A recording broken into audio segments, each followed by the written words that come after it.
Hello and welcome to How to Login. In this video, I'm going to be teaching you how you can disable the autosave to gallery option in Zangi Messenger. So, if your photos or videos are being autosaved to gallery and you want to fix this problem, I'm here to help you. Go ahead and open the Zangi app on your phone and click on the settings which you see on the bottom right hand corner of your screen.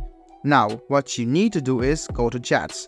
And as you go to chats, you should scroll a bit down and you can find the autosave to gallery option.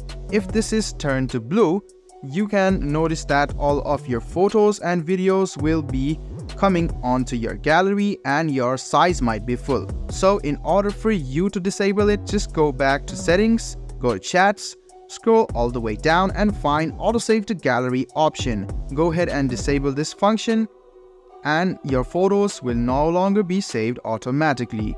This will also help in saving your data and you can manage your photos correspondingly. I hope this video about how you can enable or disable the autosave to gallery function on Zangi Messenger was helpful for you. If you still have any kind of confusion, please do mention us on the comment section down below. Like the video, subscribe to the channel and do hit the bell button for more. Hope to see you in the next video as well. Until then, goodbye, take care and make sure you enjoy.